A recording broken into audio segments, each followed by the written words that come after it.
ഒരു അപകടമോ ആക്രമണമോ ഉണ്ടായതിനു ശേഷം ദിവസങ്ങളും മാസങ്ങളും ഒക്കെ കഴിഞ്ഞിട്ടും അതിൻ്റെ ഓർമ്മകൾ വീണ്ടും വീണ്ടും നമ്മുടെ മനസ്സിലേക്ക് കടന്നു വരുന്നുണ്ടോ? ആ ഒരു സംഭവത്തെക്കുറിച്ച് സ്വപ്നങ്ങൾ കാണുന്നുണ്ടോ? എന്തുകൊണ്ടായിരിക്കാം ഇത്? ഒരു പക്ഷേ ഇത് PTSD ആവാം. PTSD അഥവാ പോസ്റ്റ് ട്രോമാറ്റിക് സ്ട്രെസ് ഡിസോർഡർ എന്നത് ഒരു അപകടമോ ജീവിതത്തിന് ഭീഷണിയായതോ ആയ ഒരു അനുഭവത്തിന് ശേഷം ചിലരിൽ ഉണ്ടാകുന്ന ഒരു മാനസിക ആരോഗ്യ അവസ്ഥയാണ്. ഉദാഹരണത്തിന് ഒരു അപകടം, ശാരീരികമോ ലൈംഗികമായ ആക്രമണം, ഗാർഹിക പീഡനം, പ്രകൃതി ദുരന്തങ്ങൾ മുതലായവ.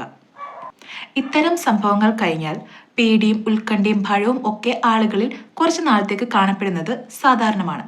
എന്നാൽ ചിലരിൽ ഇത് നാളുകളും വർഷങ്ങളും നീണ്ടു നിൽക്കുന്നത് നമുക്ക് കാണാൻ സാധിക്കും. ആ സംഭവത്തിന്റെ ഓർമ്മകൾ വീണ്ടും വീണ്ടും മനസ്സിലേക്ക് വരാം. ചെറിയ ശബ്ദങ്ങൾക്ക് പോലും അമിതമായിട്ട് ഞെട്ടാം. അതേപോലെ തന്നെ വീണ്ടും ഈ ഒരു അപകടം സംഭവിക്കുമോ എന്ന് അവർ വിജിലന്റ് ആയിരിക്കും. ആ ഒരു സംഭവത്തെ ബേസ് ചെയ്തിട്ടുള്ള സ്ഥലങ്ങളെയോ ആളുകളെയോ ഒക്കെ ഇവർ പലപ്പോഴും ഒഴിവാക്കാൻ മനഃപൂർവ്വമായിട്ട് അവോയ്ഡ് ചെയ്യാൻ ശ്രമിക്കാം. ഇതെല്ലാം വെറും ഓവർ തിങ്കിങ് അല്ല, മറിച്ച് PTSD ഉള്ള ഒരാളുടെ ബ്രെയിൻ എപ്പോഴും ഞാൻ സുരക്ഷിതനല്ല എന്നൊരു മെസ്സേജാണ് നൽകിക്കൊണ്ടിരിക്കുന്നത്. ഏറ്റവും പ്രധാനപ്പെട്ട കാര്യം, PTSD എന്നത് നമ്മുടെ ബലഹീനതയുടെയോ അല്ലെങ്കിൽ മനസ്സിന്റെ ബലക്കുറവിൻ്റെയോ ലക്ഷണമല്ല, മറിച്ച് ഒരു ട്രോമയ്ക്ക് ശേഷം നമ്മുടെ മനസ്സും ശരീരവും ശരിയായ രീതിയിൽ പ്രതികരിക്കുന്നതിൻ്റെ അടയാളമാണ്. ശരിയായ ട്രീറ്റ്മെൻറ്റിലൂടെയും സപ്പോർട്ടിലൂടെയും നമുക്ക് ഇതിനെ മികച്ച രീതിയിൽ തന്നെ അതിജീവിക്കാൻ സാധിക്കും.